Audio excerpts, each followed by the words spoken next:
This is CBC Nova Scotia News. Tonight, guilty plea. A teen admits to stabbing 2 staff members at a Bedford high school last year. I'm Paul Withers in Port Joli. This is the center of a proposed land and marine conservation area. I'll have that story coming up. And Lord of the Rings, meet the ice maker for the World Women's Curling Championships in Sydney. As our latest low departs, some lingering showers and flurries this evening, and then again on Tuesday afternoon, but some sunshine in the mix as well. We'll walk you through it with your full forecast coming up. Good evening. Almost exactly a year after 2 staff members were stabbed at a Bedford high school, a teenager has admitted to the attacks with a knife. The teen pleaded guilty to 2 counts of aggravated assault in Halifax court today. CP Allen was placed into a hold and secured during the incident. Gareth Hampshire reports.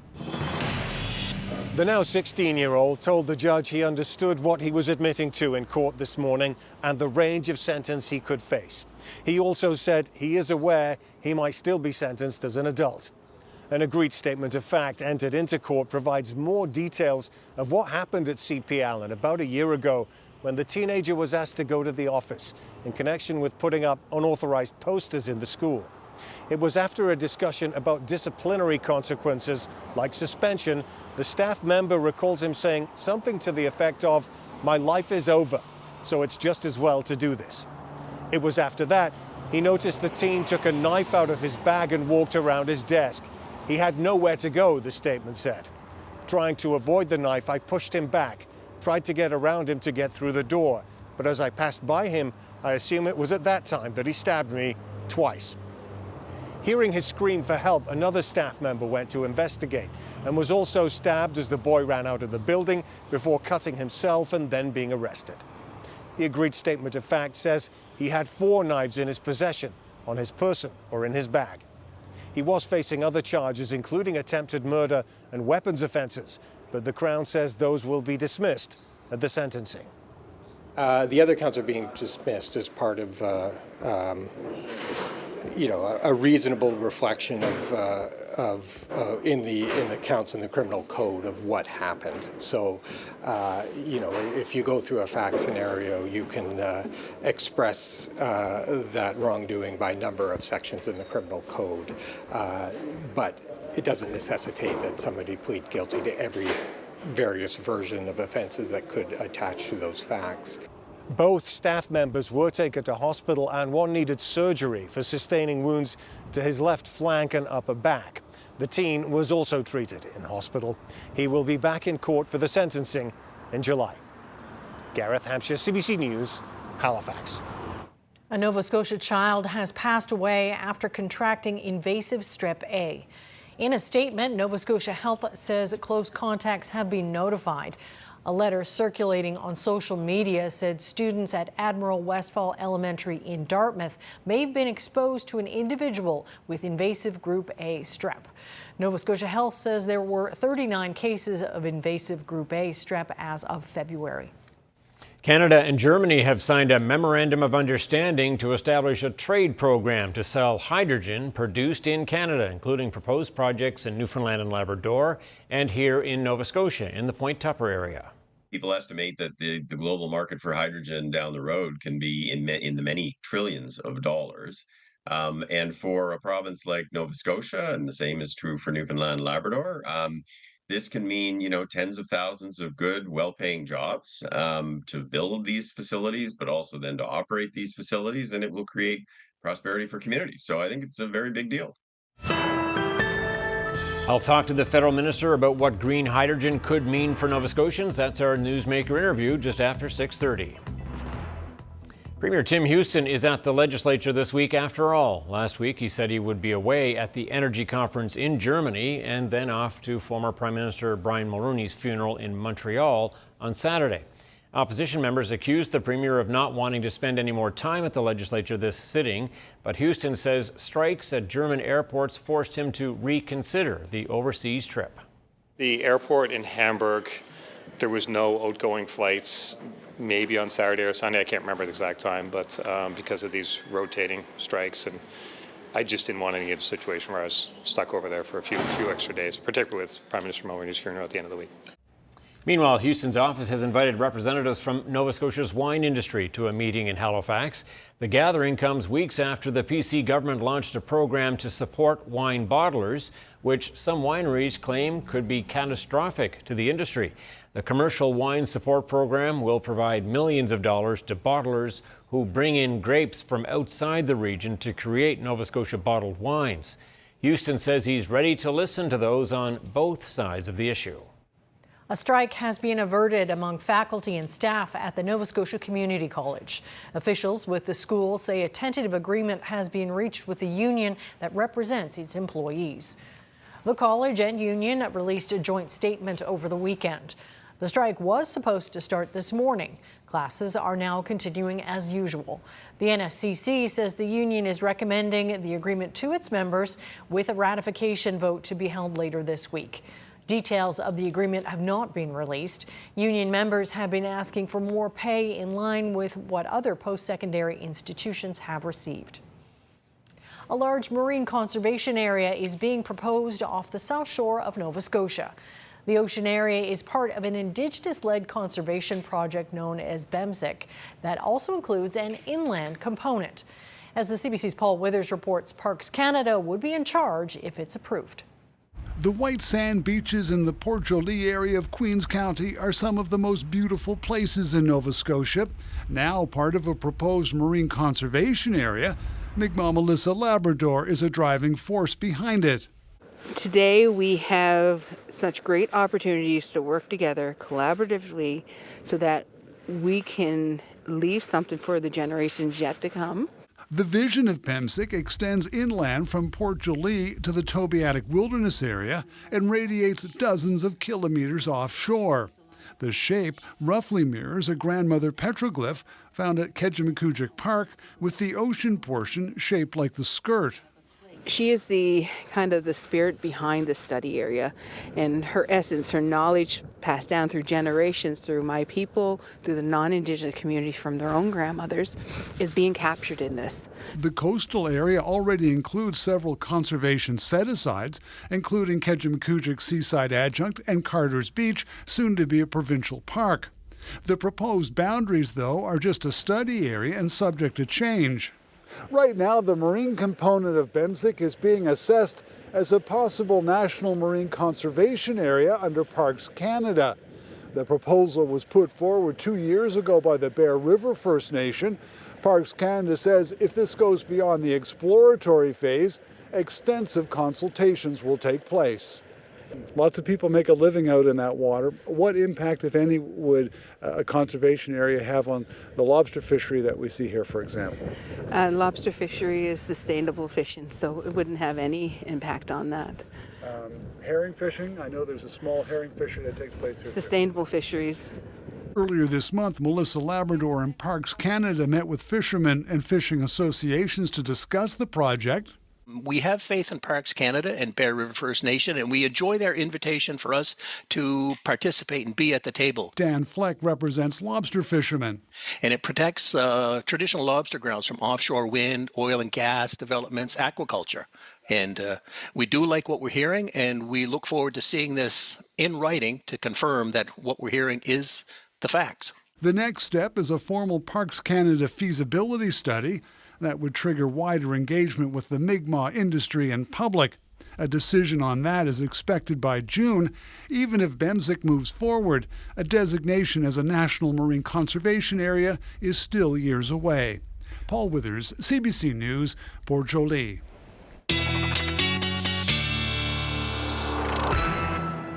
And Port Joli looks almost tropical, does it? Water's still temperature-wise, cold, maybe not though, so right? much. Yeah, both the air temperature and especially the water temperature, not quite there yet, but boy, a beautiful spot every day of the year, no question about it. And a nice spot this afternoon as well. Temperatures right around 5 degrees in through the south and west. And yeah, you can see we're 6, 8, 9 degrees in and around the northeast, and that hot spot today has been in and around the Pictou County area.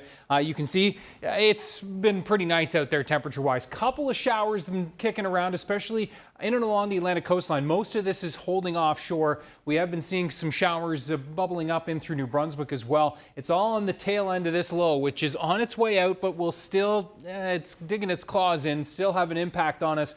Even as we work into tomorrow, as that low swirls just off to our north, we're going to see, some sunshine to start the day, and then the possibility Tuesday afternoon of some more pop-up showers, flurries, and yes, some graupel, some of those snow pellets likely mixing in tomorrow afternoon. Best chances is going to be in and across the north and east of the province yet again. Temperatures ranging between 5 to 7, even some 8-degree temperatures down in the southwest in the Port Joli area. Now, as we look into the Wednesday time period, yes, hello spring. It officially arrives on Wednesday, and we will be looking at a pretty nice day overall with a mix of sun and cloud, building clouds throughout the afternoon. And our next system tracks in Wednesday night into Thursday. And this one, primarily rain, but we'll be, looking at some wet snow mixing in.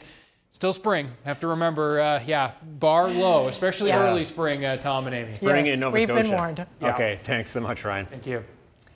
Federal Conservative leader Pierre Poilievre continued his tour of Atlantic Canada this weekend with a stop in Halifax. Who's ready to axe the tax?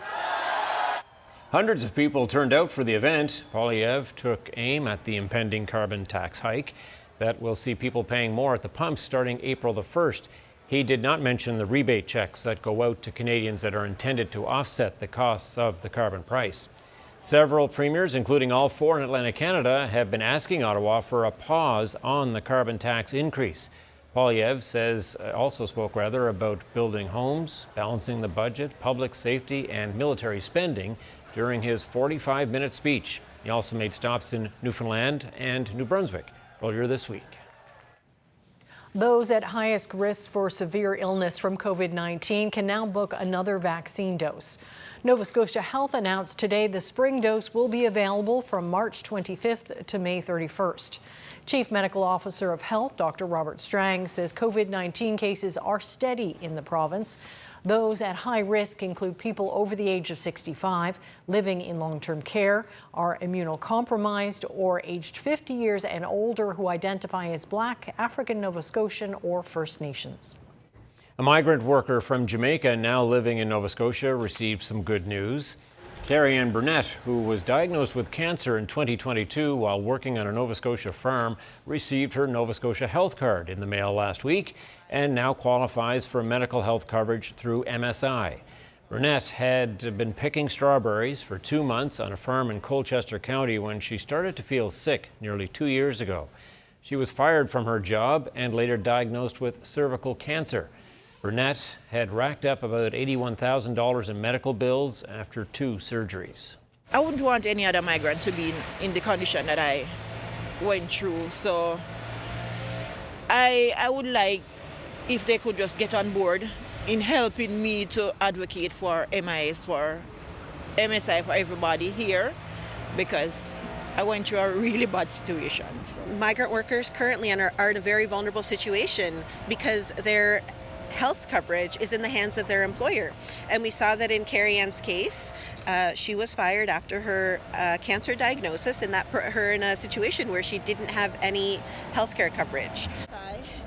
Gomez and Burnett are now calling on the Nova Scotia government to immediately provide all migrant workers who come into Canada with MSI coverage on arrival, as is the case for migrant farm workers in provinces like Ontario and Quebec. A grassroots education centre in Halifax is allowing students from parts of Eastern Africa the chance to learn. As Daniel Edwards reports, it grew from a need to bridge the gap between cultures. 12-year-old Hemen Takala is a regular at St. Andrew's United Church. It's where the Burhan Cultural and Education Centre educates students of East African descent, like those from Ethiopia and Eritrea. It's good for school. It helped me in school a lot, especially math. The center offers classes in everything from movement, English, science, and coding. The school's founder, Samu Zanabu, says he created the center after seeing a need for it in the community. We started end of 2017 in a church It was not a formal thing. We were just doing activities for them, as I said, translating what the church is preaching and stuff like that in the videos and some activities. But then as soon as we started with the Saturday afternoon activities and classes, we noticed that the kids were lagging also in these areas like maths, English being one of the problems because newcomers, right? So they're kind of lost between two cultures, two languages.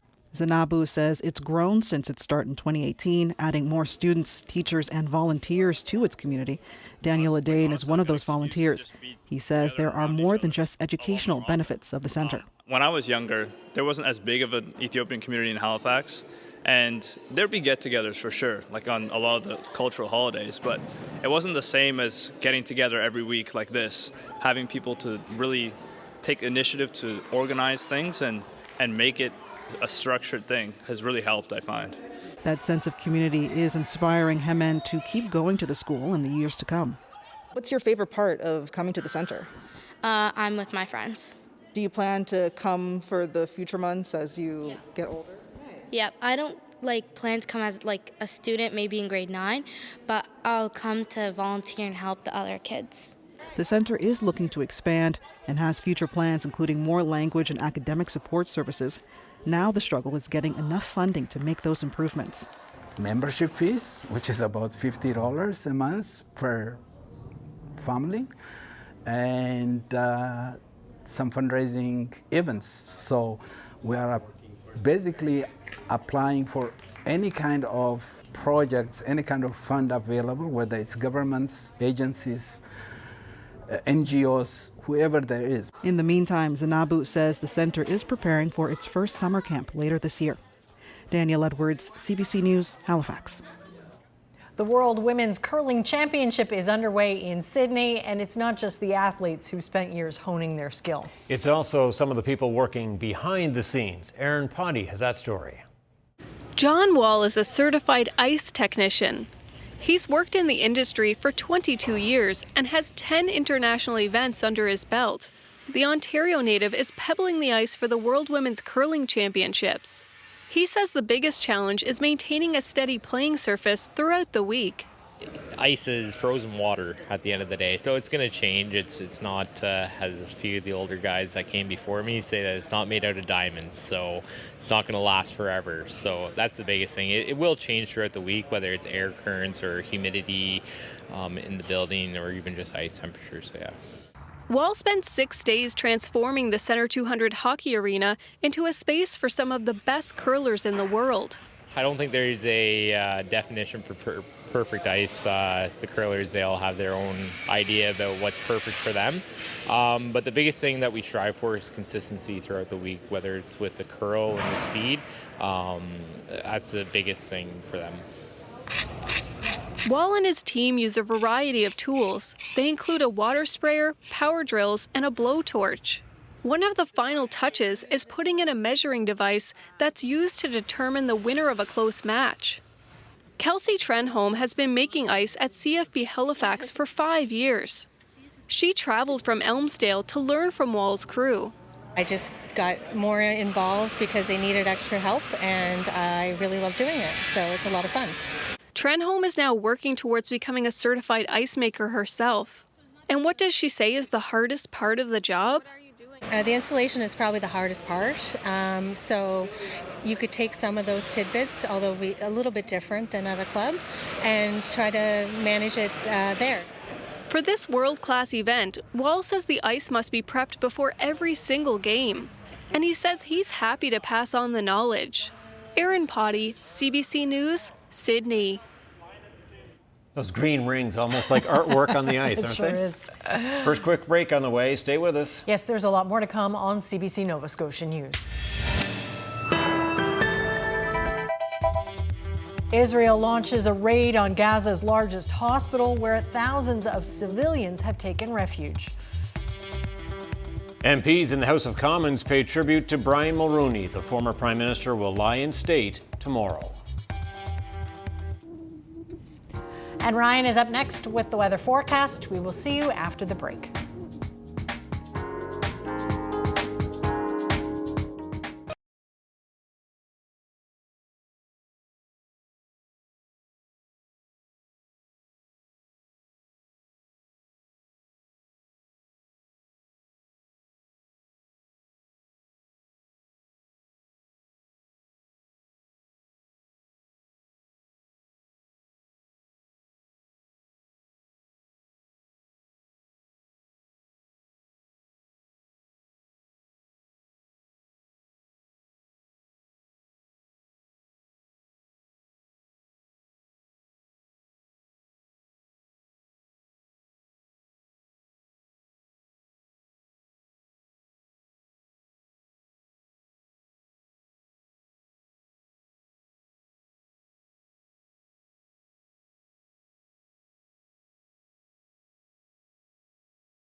Don't know about you guys, but I'm kind of enjoying the last few hours of winter. Counting down, huh? 1 full day left? Yeah, about 36 hours. Yeah. Okay. Who's counting, though?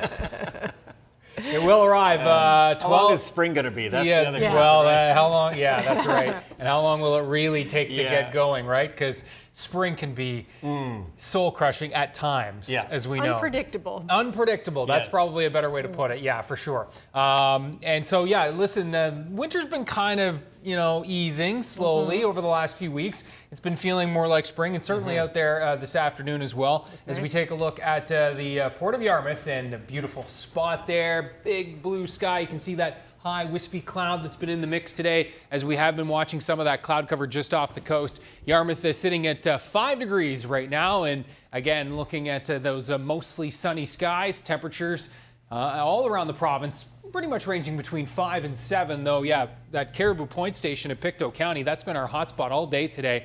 10 degrees at one point, now 9. Winds in from, the west to southwest, and those winds a little on the breezy side. That has definitely been a factor today. When you head out, you feel the wind. It's sustained near 30, gusting to 50. That's going to be the story over the next few hours if you are heading out for a dog walk, and then those winds will ease. Note, again, just a bit of precip just offshore, but it has indeed been offshore. This is generally where we've been seeing some showers today. Cape Breton up into the Northumberland shore. Again, swirling around this low, and on the backside of this low, there is a lot of instability, and that will sweep through the region tomorrow, sparking up more showers and risks for, some flurries, maybe even some snow pellets mixing in.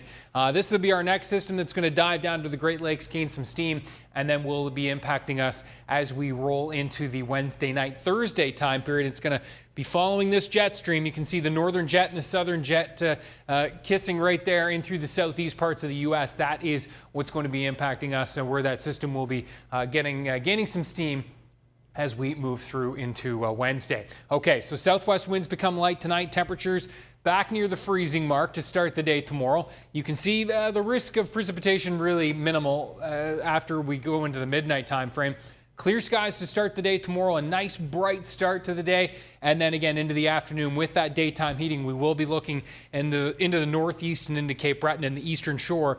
But even into the Halifax area, can't rule out an isolated chance of these showers mixed with flurries and graupel tomorrow.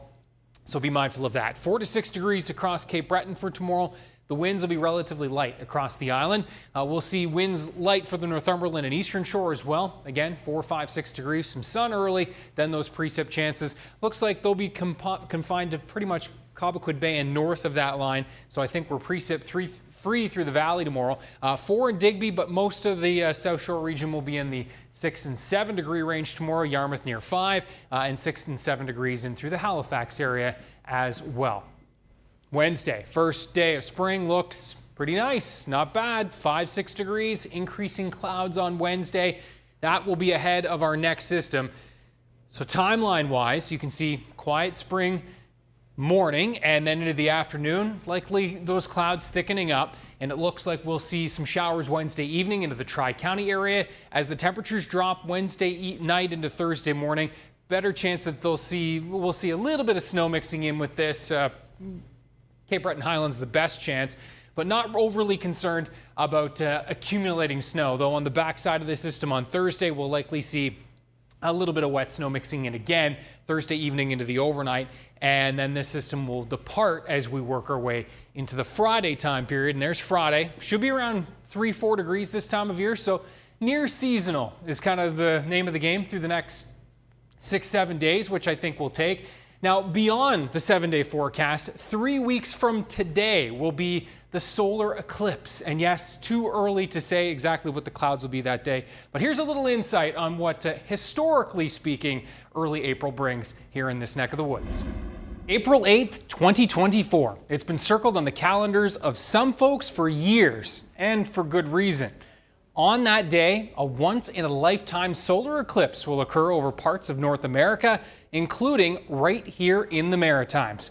The path of totality, where the sun is completely obscured for a few minutes, will be right over a sizable area of New Brunswick and PEI.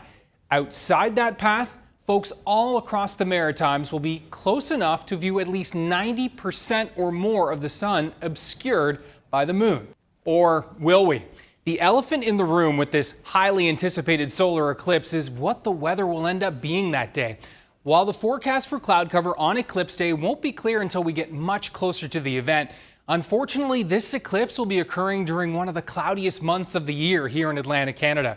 Unlike the sunny south, early spring historically ranks near the top of the list for months when we see the most hours with mainly cloudy to overcast skies across much of the country, especially here in the east. In fact, based on forecast model reanalysis, we can look back over the past few decades and see that the average median cloud cover across the region ranges from about 60 to 80% in the first few weeks of April. While I certainly don't want to dash people's hopes that the eclipse won't be visible, I also want to make sure that everyone has realistic expectations about the chances of seeing the April solar eclipse here in the Maritimes.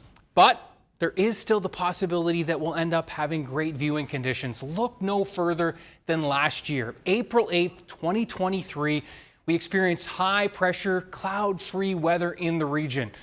Fingers crossed that we'll have back-to-back years with big blue skies across the Maritimes.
Canada and Germany have signed a memorandum of understanding to establish a trade program to sell hydrogen produced in Canada, including proposed projects in Newfoundland and Labrador and here in Nova Scotia.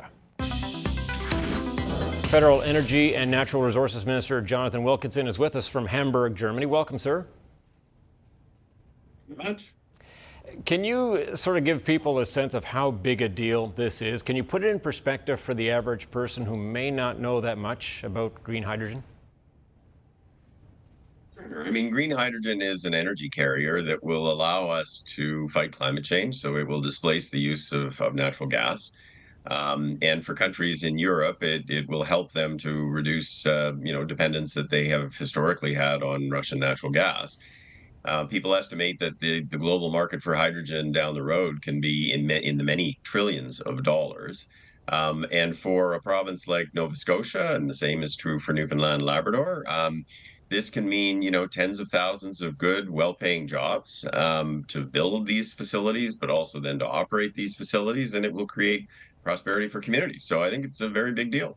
I know, lots of talk in the last year or 2 years even about green hydrogen, and there are lots of people turning their minds to this industry, but there have also been questions about whether green hydrogen can actually be scaled up to the kinds of levels that you're talking about. What would you say about that?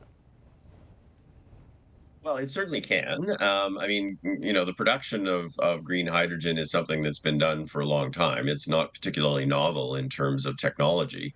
But we do need to actually move to larger scale. I think initially this market will develop in a way where the scale of things like electrolyzers, which are used to create the hydrogen, are just fine. But we will be looking to scale to bigger systems and to find ways to reduce costs as we move forward into what will be a more mature market. But I am quite comfortable. And, today in Hamburg, where we signed the agreement with Germany, we had in the room not only the folks that are interested in producing hydrogen in Canada, but we had all of or many of the users, the German users who are interested in seeing that and getting that, including people who are in the smelting industry and the steel industry and the natural gas industry. So this is a very exciting time. So the market potential is huge, as you point out there. You're signing this deal before the environmental assessments for the wind farms that will power the Nova Scotia plants are even done. Environmentalists, others might say that's putting the cart before the horse, so to speak. What would you say to that? Well, I would say I want to make sure that we address those concerns because those are important concerns. This in no way obviates the need for an environmental assessment. The agreement that we signed today really is about Canada and Germany working over the next few months to finalize details on the way in which we would look to help introduce green hydrogen into the market. As any new product, there is a need to have strategies and instruments to be able to actually get the first adopters, which will enable us to actually build the initial plants. But any of these projects must go through a formal environmental assessment. In the case of onshore wind, that's typically provincial. In the case of offshore wind, that will be governed under the Atlantic Accords. But, we have to address environmental issues before any project can proceed. But it's important that we actually create certainty around the financials so that projects can get into the position where they actually are able to move ahead should they actually receive the environmental approval. Okay, and just to be clear on that point, you be prepared, or others that you're speaking with, be prepared to shut the deal down if the environmental approvals don't come? Well, the purpose of environmental assessments, and I'm pretty familiar because I used to be Canada's environment minister, is not necessarily to say no to projects. It's to try to find ways to say yes. It's about finding ways to restructure projects if they actually are causing environmental harm in a manner where they actually can be compatible with environmental sustainability. In some cases, you need to say no. And if you say no to a project, well, that means the project either has to go back to the drawing board and reformat itself, or it doesn't proceed. We are not changing the rules around environmental assessment. What we're trying to do is actually create a market opportunity for folks in Atlantic Canada to pursue these things, assuming they actually are able to move through an environmental assessment. Okay, and just before we leave that environmental question, are you concerned about how much water will be used in the process? Well, I mean, one of the things that Canada has in relative abundance versus other countries that are actually looking to do this, like Chile or like Australia, or Saudi Arabia, it is a relative abundance of water. Now, you've got to be careful and you've got to be thoughtful about where you're using the fresh water. And you obviously want to make sure that you're not doing it in places where that would cause environmental harm. But it is a competitive advantage for Canada, a big one. These exports have the potential to be big business, as you point out, but what will this industry do, if anything at all, to help reduce power rates to customers in this province who are seeing their rates rise in recent years? I think it will help. And we are working very actively with Premier Houston on sort of his electricity plan for the province. The federal government is bringing to the table significant financial tools to try to enable the work that needs to be done to clean the grid and also to ensure that it is affordable going forward and reliable going forward. But I would say as we start to scale wind for the purpose of producing hydrogen, it will also be scaled for the purpose of actually generating electricity. And that means costs will come down. So, it is part of the long-term plan to be able to ensure affordability for ratepayers and businesses within Canada. But it's also about enabling us to monetize a resource through sales to Germany. It's about helping Germany fight climate change. And it's about ensuring that Europe is energy secure and that we are playing the role that an ally would play in terms of helping our allies to ensure energy security in a world that is increasingly difficult, and we've certainly seen that in the case of Germany with the Russian invasion of Ukraine and the dependence on natural gas. Like Canada can be a player here in terms of ensuring that we're helping create greater security for our allies while also creating economic opportunity for Canadians. Okay, and so given the outstanding need for environmental assessment of the construction of facilities and so on, how realistic is it that exports will begin as early as next year? Well, that was certainly the aspirational goal that we had when Chancellor Schultz was here with Prime Minister Trudeau in Newfoundland. And we continue to work in that direction. But I would say we have about 3 months of work to do with the Germans to set up this window. And once we do that, project proponents will need to negotiate offtake agreements with folks that will use the hydrogen in Germany. That will give them the certainty to begin the construction of these plans. So 2025 is very ambitious. We continue to strive in that direction, but it could well be 2026. Appreciate your time, Minister Wilkinson. Thank you. Okay, thank you very much. Coming up, what's cheaper, EV or gas? A student at the University of British Columbia crunches the numbers.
A UN-backed report says famine is likely to hit northern Gaza by May and spread through the territory by July. The report comes as Israeli military stages more raids in the north and international pressure mounts to get more aid into Gaza.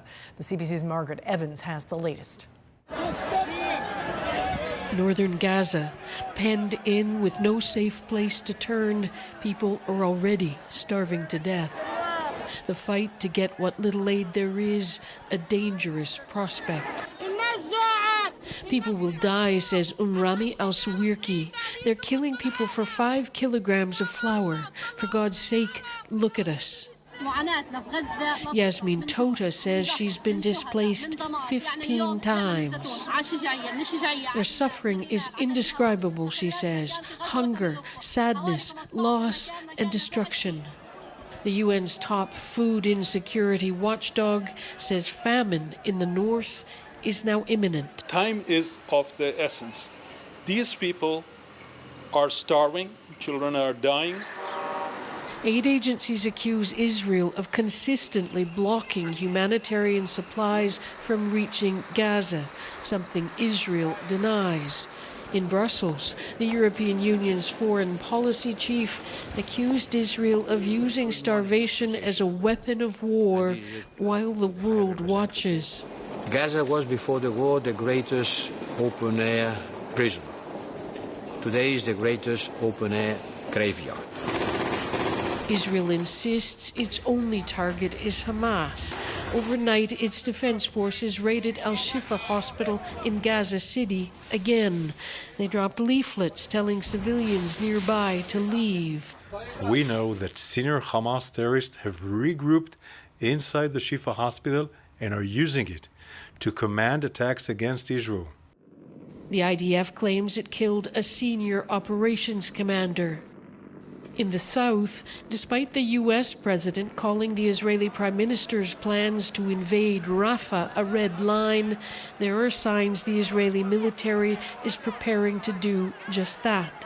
The two leaders had their first call in a month, but few Palestinians believe Washington is on their side. If the United States was serious, it would tell Israel they will stop supplying them with weapons, with bombs that they are using against us. Palestinian politician Mustafa Barghouti also says humanitarian airdrops and plans for a sea corridor are cloaks for Israel's inaction.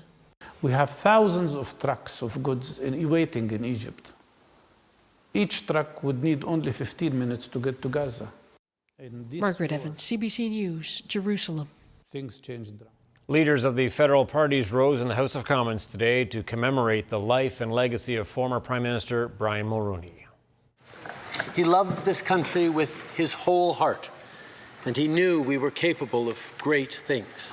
It is not just his booming baritone that will forever echo in this chamber, but his values and his leadership.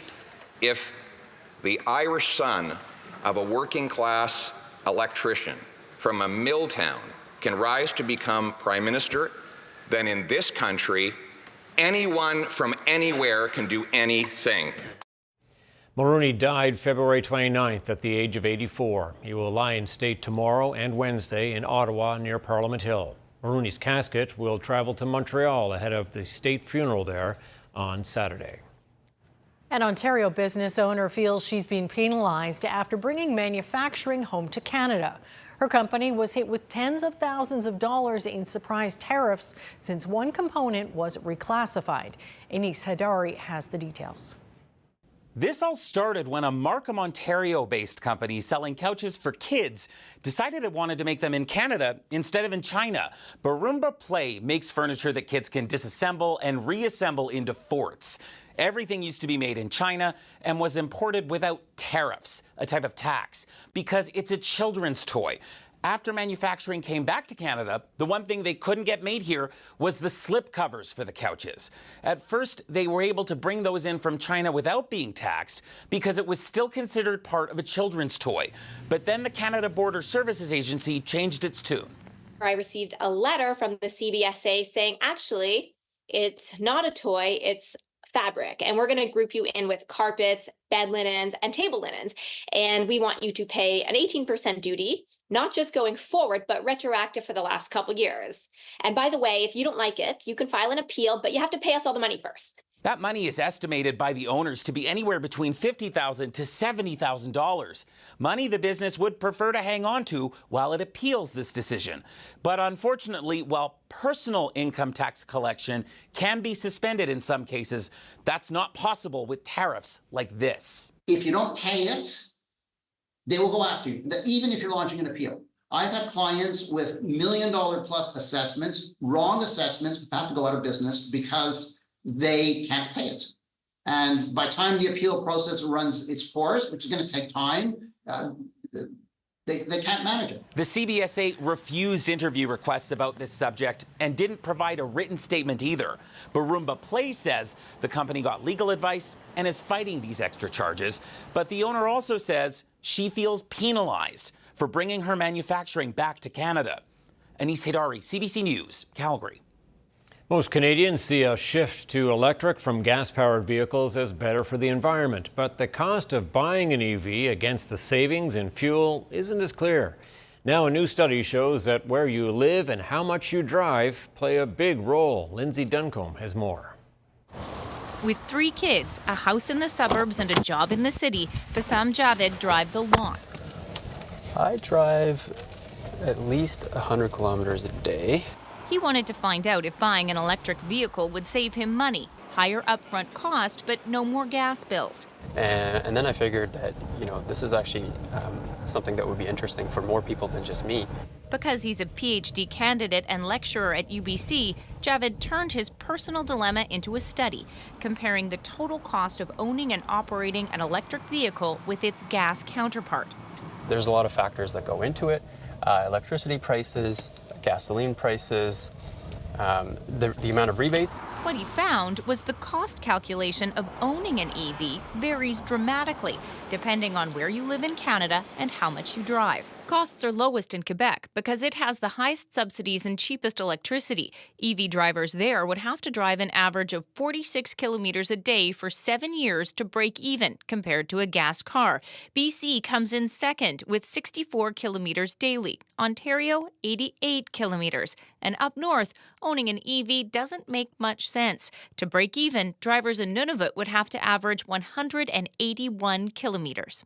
And so there's actually a big urban-rural gap in the problems that arise when you transition to an electric vehicle. This economist says policies to promote electric vehicles need to take geography into account. And that's the one we're looking at right there. Cost isn't the only factor for shoppers like Christian Sloan. Definitely the green aspect holds weight as well. It's nice to be shaking it up and doing your part to change the game a little bit. As for Javed, after all that research, he drives an electric plug-in hybrid. If you're driving a lot and depending on where you live in Canada, it can make a lot of sense. For the amount of time he spends on the road, he figures he'll save money eventually. Lindsay Duncombe, CBC News, Vancouver. Montreal is seeing an influx of wild turkeys roaming the streets. It's amusing, but there have been some frightening encounters. Sarah Levitt explains why the birds are there and what can be done about it. The interaction delighted onlookers, but clearly terrified the man. A wild turkey, angry and territorial. Then there's this one, strutting his stuff to show off his dominance. What was once a rare sight, turkey encounters are becoming more and more frequent around Montreal. They've been increasing in urban areas because there's a lot more food here and it's a bit of a safe place from predators. We have milder and milder winters. We have less and less die-off naturally occurring. An increasing number of Quebec towns are issuing recommendations on how to live peacefully with the fowls. Try and not approach them. If they do approach you, you want to make some noise and feed them off, pretty much. And other than that, just watch your bird feeders. Not recommended is taking matters into your own hands. Remember this turkey? Well, the mayor of the town enlisted the help of a resident to take down the turkey with a slingshot. Like David and Goliath, the mayor said, the turkey was killed. This saved as a souvenir.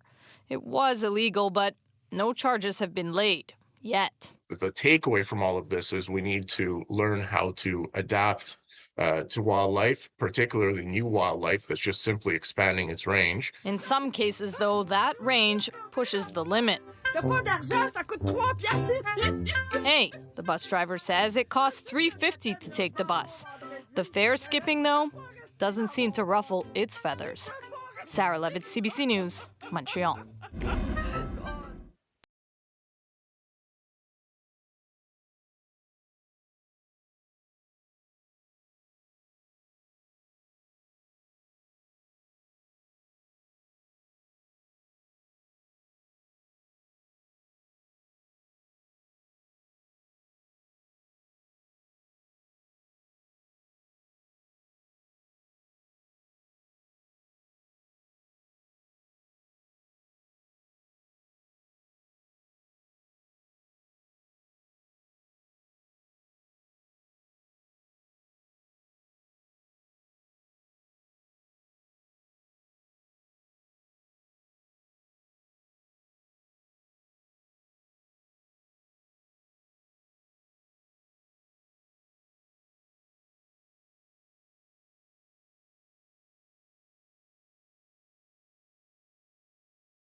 Lots of people out stretching their legs today, and why not? It was gorgeous. Oh, and the weekend Saturday, lovely. Saturday was such a great day. Just felt like a little shot in the arm, you know. Turned a corner. We needed it. The vitamin D, very nice.